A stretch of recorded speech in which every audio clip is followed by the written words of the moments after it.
अस्सलाम वालेकुम। उम्मीद करती हूँ आप सब खैरियत से होंगे। अल्हम्दुलिल्लाह मैं बिल्कुल ठीक हूँ।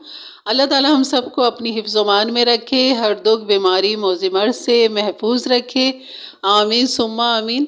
और आज मैं आपको यहाँ जो बनाना सिखाऊंगी अंडे आलू का कोरमा। और यकीन करें कि आप गोश्त भूल जाएंगे, ये इतने मज़े का होता है और इतना लजीज बनता है कि बिल्कुल भी गोश्त की कमी महसूस नहीं होती। और बिल्कुल मेरे अंदाज से बनाए, मेरे तरीके से बनाए।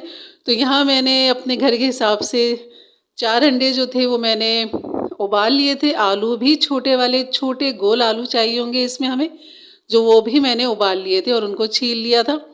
अब यहाँ तेल घी के अंदर मैं अंडे फ्राई करके निकालूंगी। उसके बाद फिर इसके अंदर जो आलू मैंने, छोटे आलू ये देख रहे हैं आप, ये वाले छोटे आलू हैं, तो ये तकरीबन 1 पाव से ज़्यादा हैं ये। और इनको भी मैंने उबाल लिया था, छील लिया था। अंडों को फ्राई करके मैंने निकाल लिया। अंडों के अंदर अच्छा मैंने थोड़ी सी हल्दी छिड़क दी थी, जिसकी वजह से इनका पीला कलर आ रहा है।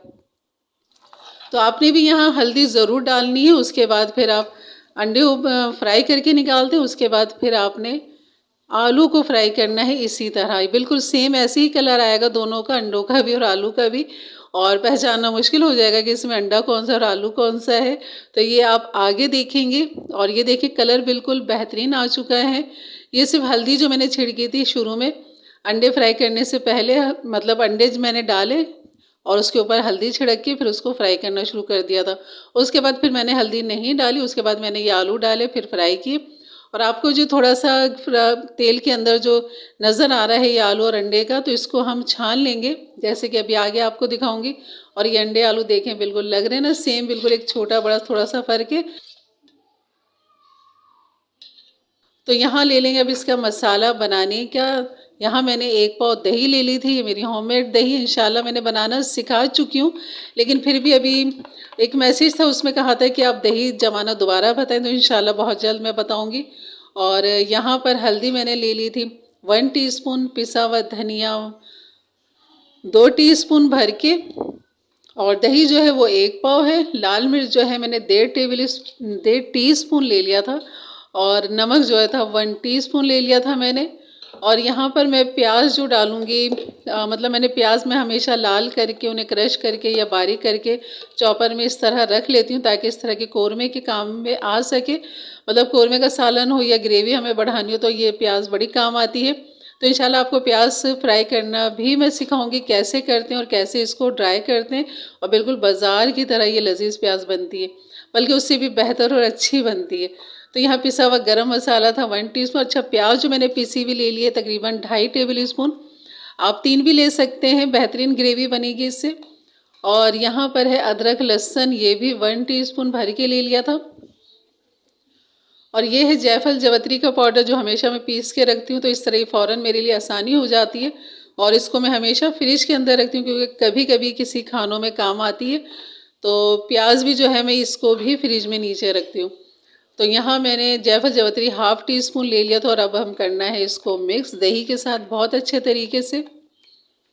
तो ये है इसके कोरमे के मसाले। और आखिरी जो एक खुशबू है जो इसके अंदर जाएगी, वो इंशाल्लाह वो आगे हम बताते हैं आपको तैयार होने के बाद। और यहाँ जो हमारा तेल घी थोड़ा सा जो ख़राब हो चुका था फ्राई करने की वजह से, उसको मैंने छान लिया था। ये देखें छन्नी में सारा आ गया, क्योंकि हमने इसको ज़ाया नहीं करना, इसी में ही हमने कोरमा बनाना है। और इसी की रंगत की वजह से कढ़ाई को भी मैंने साफ़ कर लिया था। और यहाँ पर जो हमने छना हुआ हमारा तेल घी था वो मैंने डाल दिया इसके अंदर। तो ये बिल्कुल ज़्यादा नहीं है तेल घी, लेकिन ये बेहतरीन था।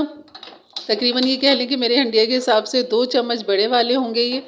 और यहाँ पर जो मसाला हमने, ये कह लें कि जो अभी मिक्स किया था हमने सारे मसाले एक जगह दही के अंदर, तो वो अब इसके अंदर हम डाल देंगे। चूल्हा कर दिया था मैंने ऑन।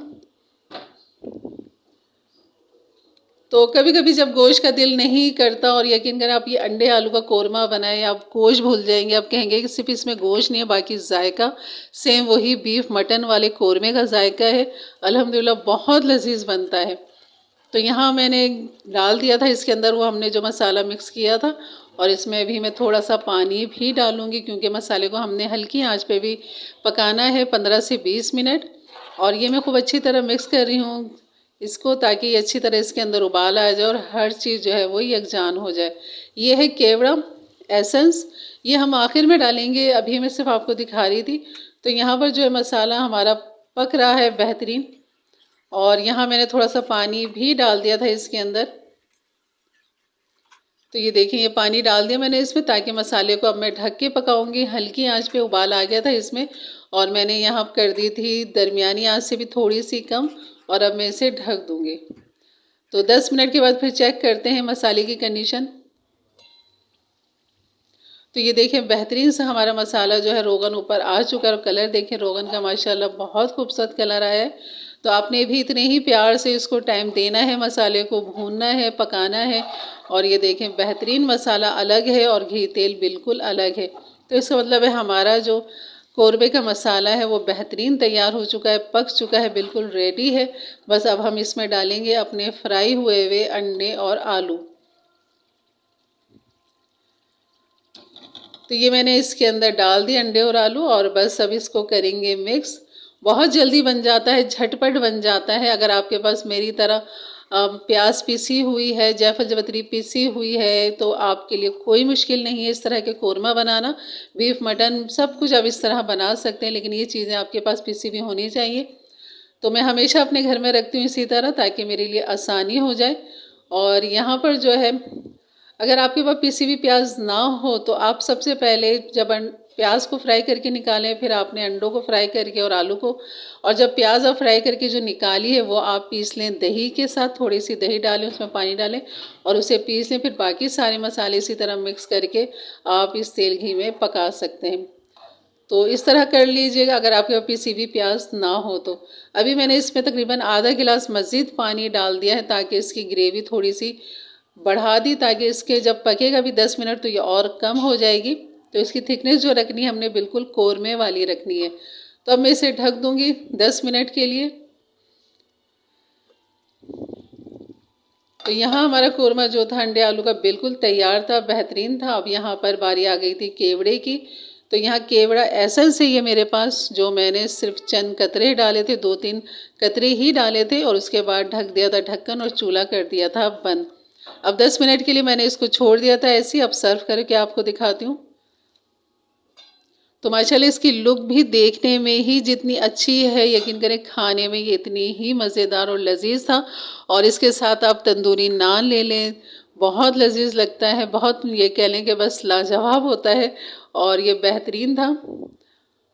और ये देखें, आप लुक देखें माशाल्लाह, कलर भी देखें, बिल्कुल रेड कलर आया जैसे कि कोरमे का होना चाहिए। तो ये बेहतरीन से हमारे अंडे आलू का कोरमा जो था वो तैयार है।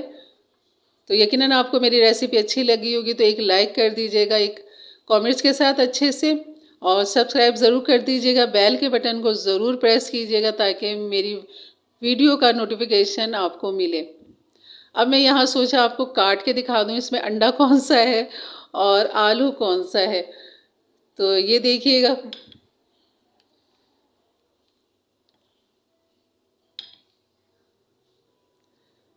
तो ये अंडा भी दिखा दिया आपको मैंने काट के कि इसमें ये वाला अंडा है, और जो आलू है वो भी मैं आपको काट के दिखा देती हूँ।